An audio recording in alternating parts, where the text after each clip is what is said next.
módulo de gastroenterología.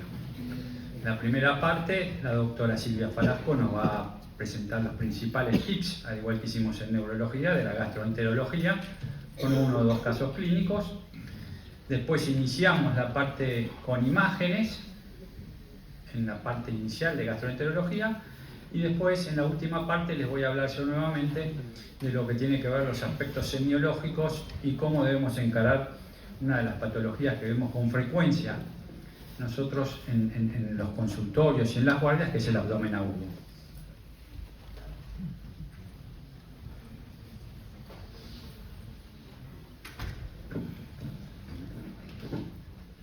Vamos entonces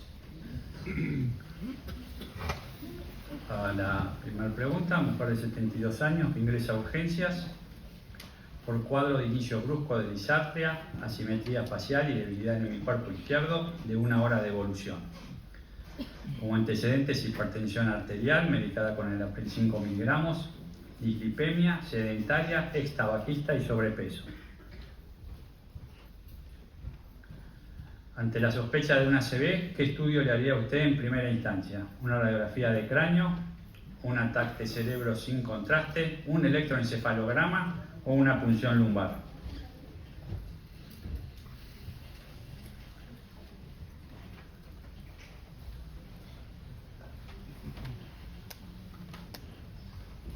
Un ACV agudo, ¿no? ¿Qué estudio le pedimos nosotros en primera instancia?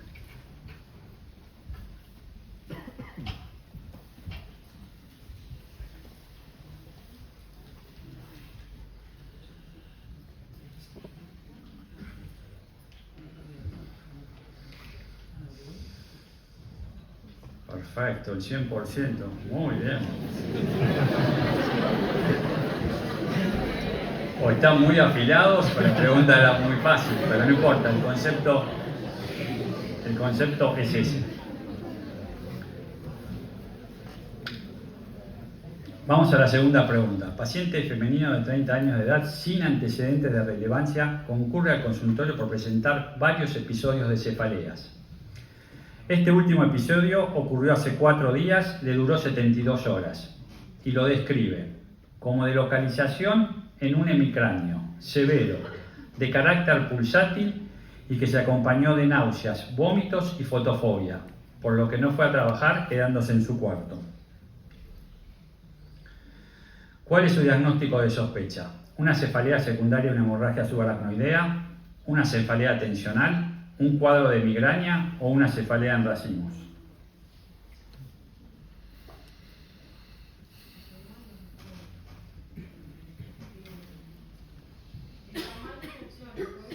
¿Cómo?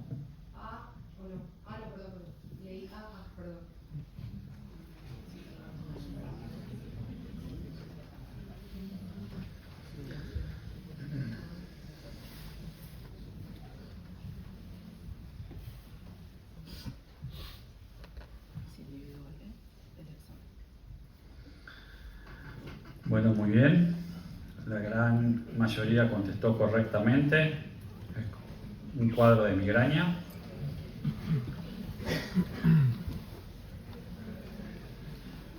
Se presenta un paciente varón de 65 años que consulta por cefalea progresiva, cambios en la personalidad y dificultad para encontrar palabras. No tiene antecedentes personales relevantes. Al examen neurológico se evidencia leve hemiparesia derecha y signos de hipertensión endocraniana. Se solicita una resonancia magnética cerebral con contraste que la revela la presencia de una lesión heterogénea, con captación de contraste en anillo, edema vasogénico circundante y efecto de masa.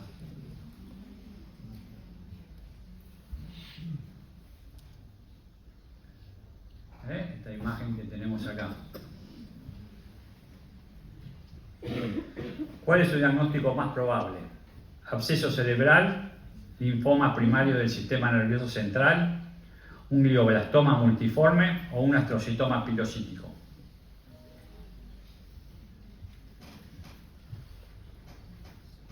Piensen en el aspecto de la lesión, la edad del paciente.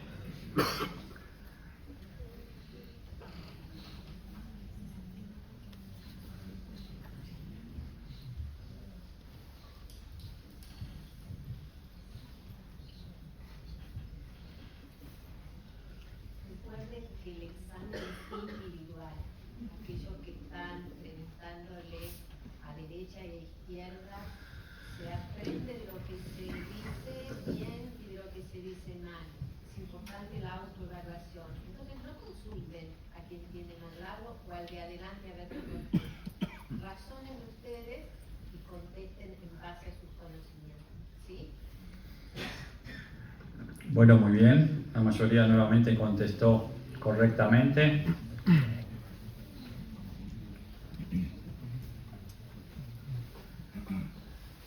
Este próximo caso clínico se presenta al consultorio un paciente de 40 años con una marcha en la que no es consciente de su propia posición. Tiene tendencia a lanzar los pies al caminar. Muestra una zancada amplia y potente pero insegura. Se escucha el estruendo de los pies al andar debido a la falta de propiocepción. ¿De qué marcha estamos hablando? ¿De una marcha por un síndrome piramidal? ¿De una marcha por un síndrome extrapiramidal? ¿De un síndrome cerebeloso? ¿O por una tabes dorsal?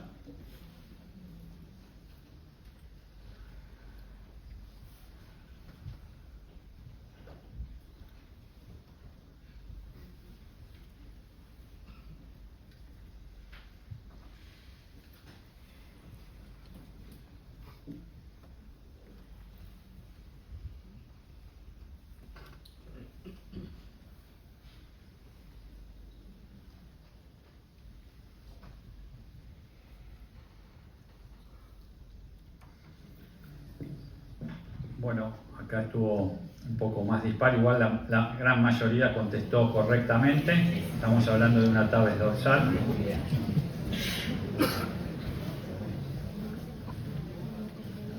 ¿Cuál de las siguientes afirmaciones no corresponde a las características imagenológicas típicas en la resonancia nuclear magnética en la enfermedad de Alzheimer? ¿Cuál es la que no corresponde? La atrofia del hipocampo y estructuras temporales mediales, marcador estructural clásico, la dilatación ventricular, la sustancia negra puede lucir levemente hipointensa, o la atrofia parietal y del precuño en fases más avanzadas. ¿Cuál es la que no corresponde a la enfermedad de Alzheimer?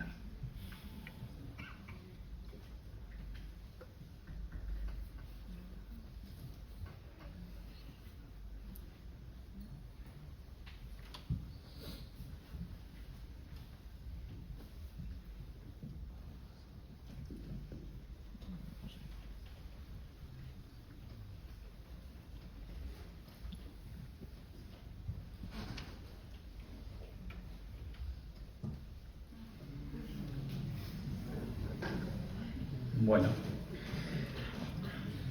esto más parejo, después vamos a hablar igual entre cada uno, pero obviamente que la respuesta correcta es la C, porque eso es característico, como vamos a ver más adelante, de la enfermedad de Parkinson.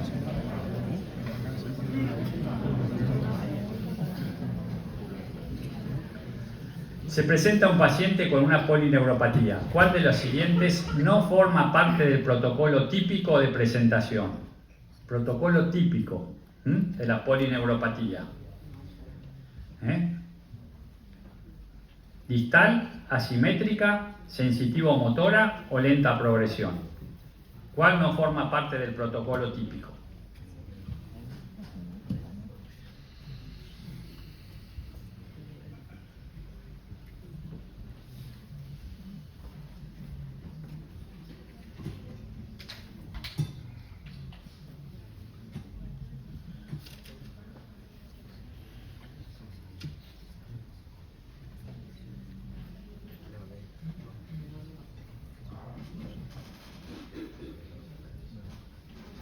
Muy bien, la gran mayoría contestó correctamente. Es simétrica.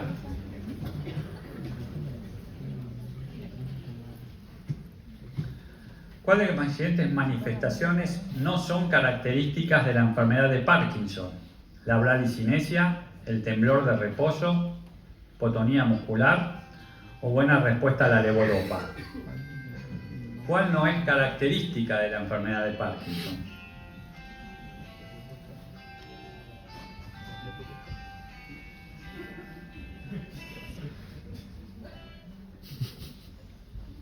Con música.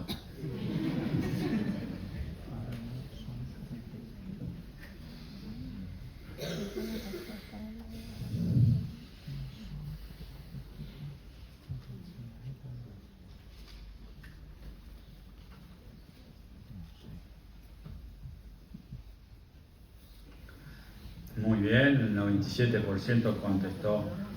Recuerden la rigidez, la característica del Parkinson junto a los otros elementos.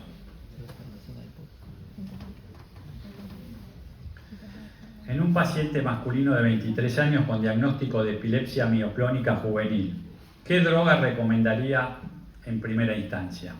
¿El ácido valproico, la carbamazepina, la oxcarbazepina o la fenitoína? Paciente de 23 años masculino, epilepsia mioclónica juvenil.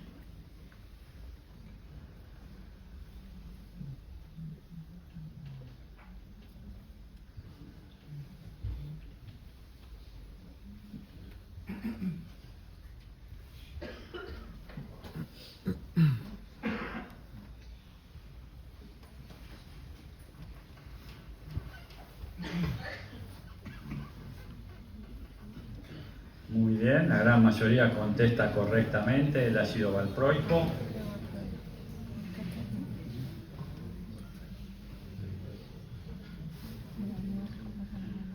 Se presenta un paciente con un ACV agudo a la guardia. ¿Cuál de las siguientes no es un criterio para introducirlo en un plan de tratamiento fibrinolítico? Mayor o igual a los 18 años, un tiempo de inicio de los síntomas menor a 4 o 5 horas, un diagnóstico de ACV con síntomas discapacitantes o una tensión arterial mayor de 185 o 110 milímetros de mercurio. ¿Cuál nos impide introducirle en un plan fibrinolítico?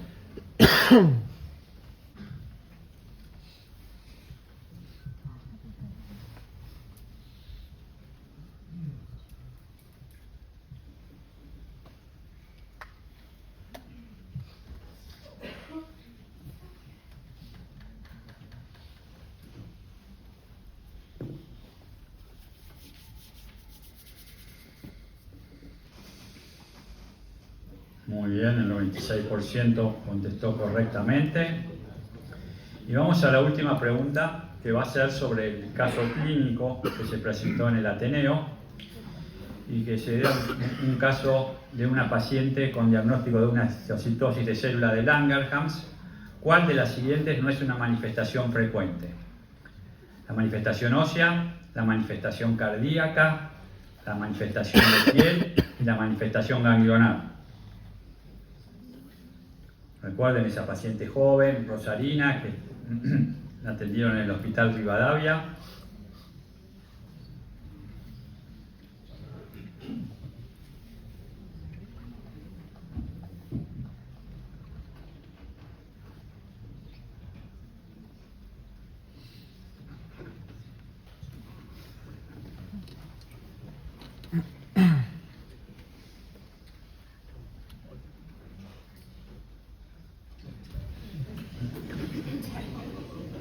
Bueno, esta es la única que contestaron erróneamente en su gran mayoría.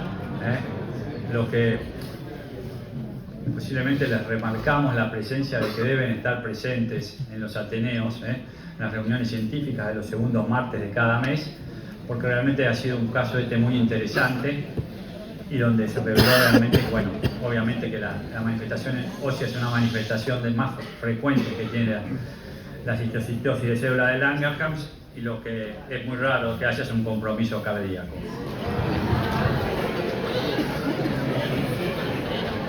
Muy bien, vamos entonces a pasar ahora sí a hacer un breve repaso. En líneas generales han estado bien, la importancia de las evaluaciones, donde que ustedes relajémonos ahora.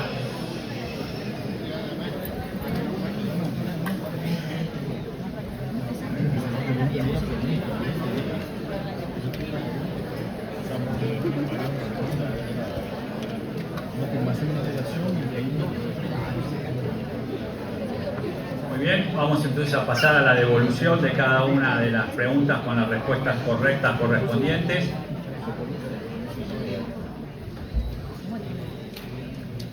Bueno, la primera pregunta es que contestaron todos bien, correctamente, la tomografía del cerebro sin contraste.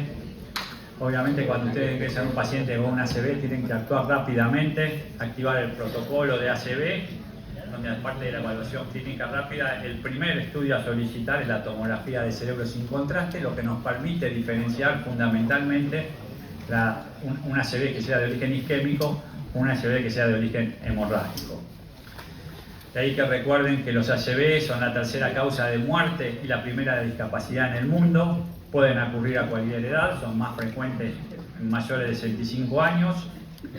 La gran mayoría son isquémicos, un 80 o un 85%, y que debemos realizar un ataque cerebro sin contraste para poder determinar la conducta, que fundamentalmente lo que vimos ahí en la otra pregunta de la acción rápida, nos permite al paciente dejarlo sin una discapacidad.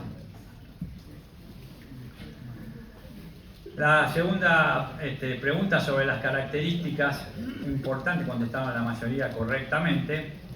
Una cefalea en hemicráneo severa de carácter pulsátil que se acompaña de náuseas, vómitos y fotofobias, que lo obliga al paciente a alejarse de su vida habitual, tener que enfrascarse en algún lugar cerrado, alejarse de la luz, nos hace suponer un cuadro de migraña. Recuerden que la migraña es la primer causa en consulta en cefaleas, más que la cefalea tensional, que es la más frecuente de todas, pero la cefalea tensional no es discapacitante, motivo por el cual generalmente no viene a consultarnos a nosotros, y generalmente la cefalea de migraña hace que consulte a nosotros, que haga la consulta neurológica. La duración, como dijimos, de 4 a 72 horas, más frecuente en mujeres, generalmente en la edad fértil. Un 20% se acompañan generalmente de algún aura de tipo visual, sensitivo o lenguaje, que tiene una duración de 50 a 60 minutos de duración y que generalmente pueden estar previo al inicio del dolor. Hay una predisposición familiar en la migraña y el diagnóstico es eminentemente clínico. Recuerden que las cefaleas las podemos clasificar en primarias y secundarias, donde primaria fundamentalmente tenemos a la cefalea tensional, a la migraña propiamente dicha, de lo que hablamos, y a la cefalea clúster o en racimos. Y después tenemos las cefaleas secundarias, que son aquellas que son secundarias a algún proceso sistémico o algún daño estructural a nivel del sistema nervioso central que origina el proceso de cefaleas. Como dijimos, la cefalea tensional es la más frecuente y las características de la cefalea tensional es un dolor holocraniano, bilateral, opresivo, leve a moderado, que no lleva a que el paciente se retraiga, puede continuar con sus actividades habituales, generalmente tiene una corta duración y no va acompañado de síntomas, y si lo hace puede tener alguna circunstancia, algún cuadro de fotofobia o sonofobia, pero nunca las dos. Y la cefalea en racimos, que fundamentalmente son esas cefaleas que se caracterizan por tener un componente autonómico, generalmente tienen compromiso del trigémino y dan todas las manifestaciones autonómicas: bradicardia, hiperactividad parasimpática, hipersensibilidad facial y del cuero cabelludo. Generalmente los angustia mucho a los pacientes, a veces llegan a gritar, se golpean la cabeza del dolor. Es otro motivo de consulta que pasen fundamentalmente y ven los neurólogos, y generalmente tiene como desencadenante el alcohol y el tabaco, y puede aparecer en las primeras horas de la mañana o en el episodio de sueño donde se inicia el sueño REM, es donde aparece este cuadro típico de cefaleas.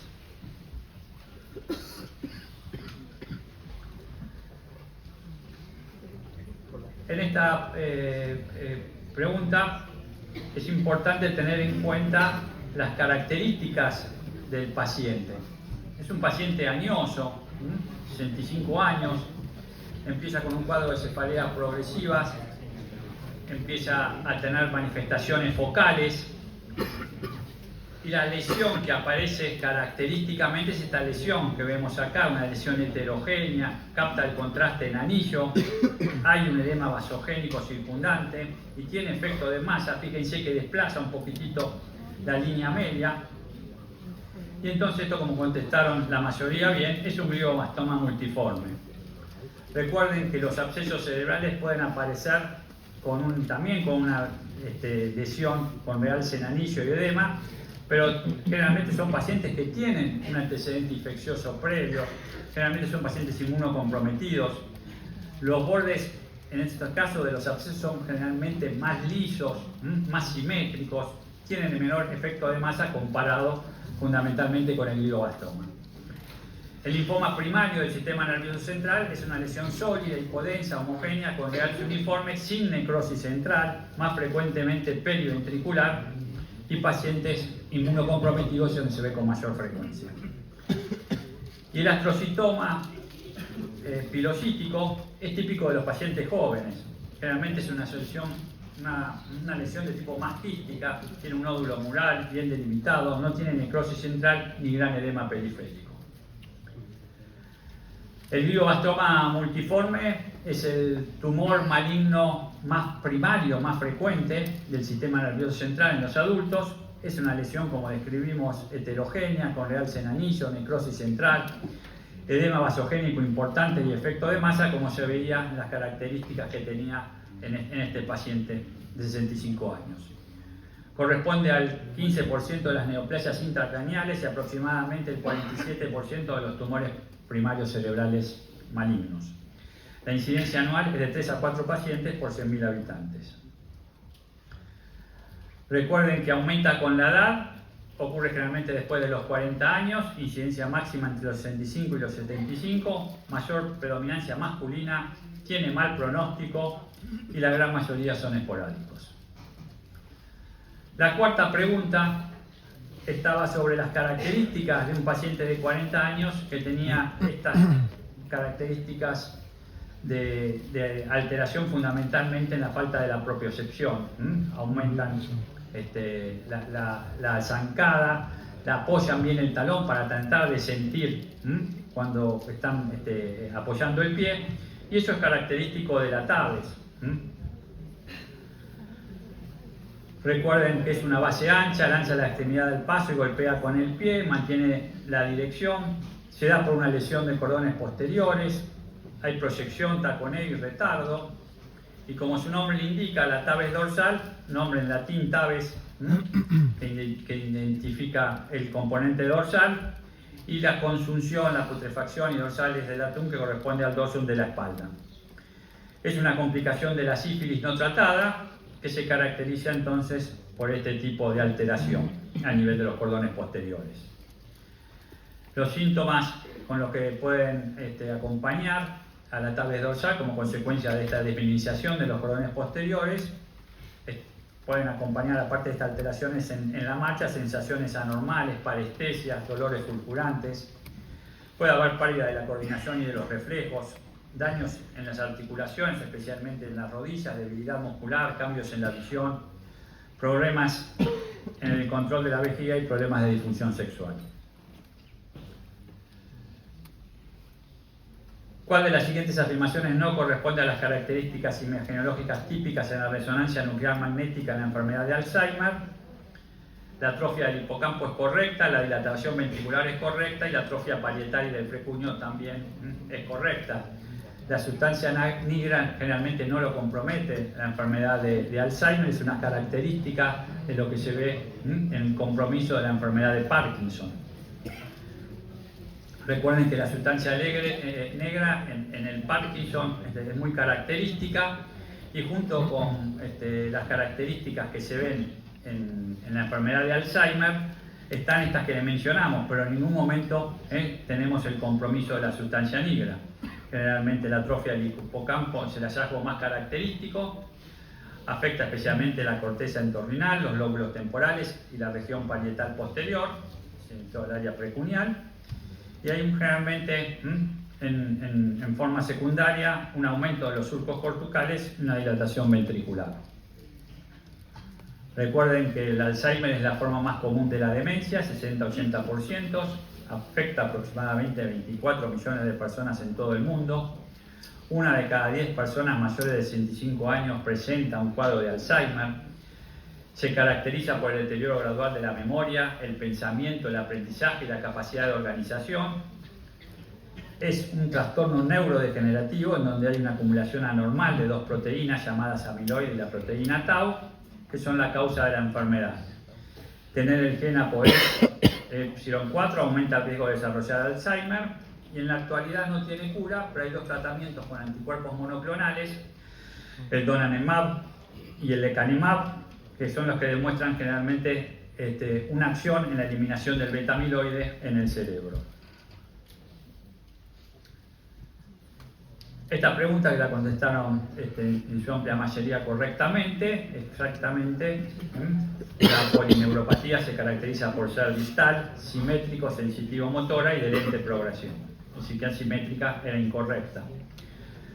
Recuerden que este trastorno de las polineuropatías afectan a múltiples nervios periféricos de forma difusa, pero lo hacen en forma simétrica, generalmente en forma distal y de lenta progresión. Las causas son muy variadas y generalmente pueden tener varios compromisos: motor, sensitivo, autonómicos o mixtos.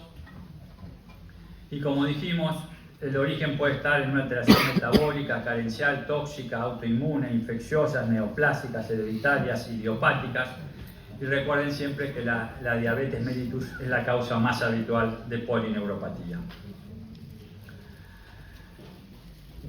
¿Cómo la vamos a confirmar? Fundamentalmente a través de los estudios electrofisiológicos, siendo la piedra angular del estudio, del diagnóstico, tanto la electromiografía como la velocidad de conducción nerviosa.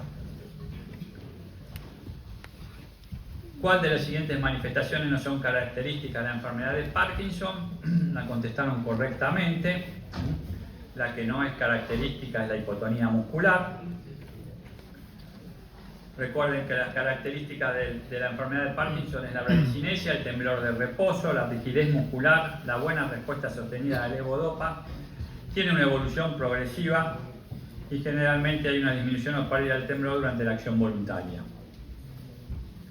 Recuerden, como se dijo muy bien en la clase, que con solo ver a un paciente muchas veces ya nosotros podemos hacer el diagnóstico de enfermedad de Parkinson, y que hay que excluir otras causas, entre los cuales el tratamiento con neurolépticos, la baja respuesta a la levodopa, los hallazgos cerebelosos o la historia de ACV repetidos. Generalmente hay que excluirlos como otras causas de enfermedad de Parkinson, y que siempre son los criterios de soporte: el inicio unilateral, el temblor de reposo, la evolución progresiva, la buena respuesta a la levodopa, la simetría persistente y el curso clínico de larga duración de más de 10 años. Esta es otra pregunta que la identificaron muy bien la respuesta: la epilepsia mioclónica juvenil.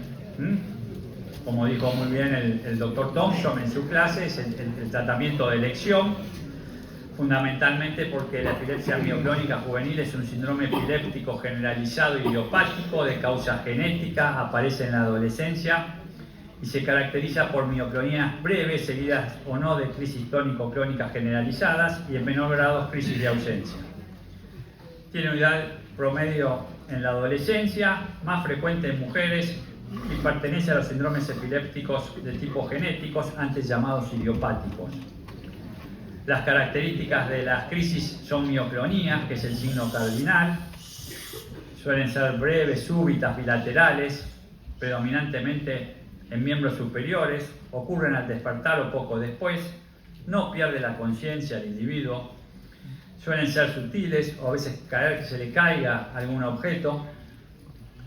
Pueden presentar en el 90% de los casos crisis tónico-clónicas generalizadas tras días o semanas de mioclonías, frecuentemente desencadenantes por la falta del sueño o el estrés, y en un 30% a 40% de los casos pueden estar presentes crisis de ausencia.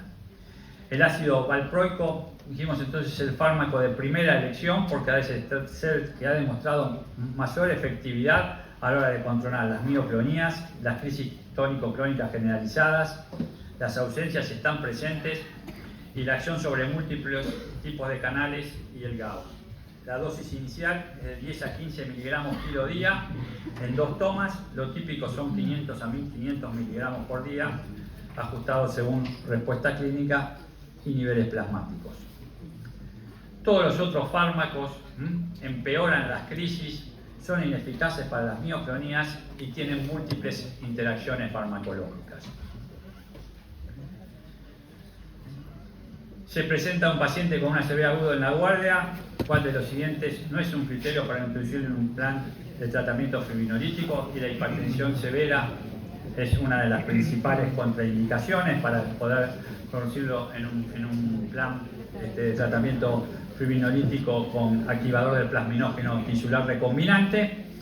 Recuerden que generalmente este tipo de plan lo debemos indicar cuando tienen una duración menor, inicio de la sintomatología a las 4,5 horas de evolución, y siempre que se haya descartado una hemorragia intracerebral. Estos se identificaron muy bien, tanto en los criterios de inclusión como en los criterios de exclusión, y están demostrados en todos estos cuadritos que vieron muy bien durante la clase. Y la última pregunta, que corresponde, dijimos, a la presentación de la reunión científica, lo que es menos frecuente de compromiso es la manifestación cardíaca. La histiocytosis de célula de Langerhans es una enfermedad rara y clonal caracterizada por una proliferación de estas células dendríticas inmaduras.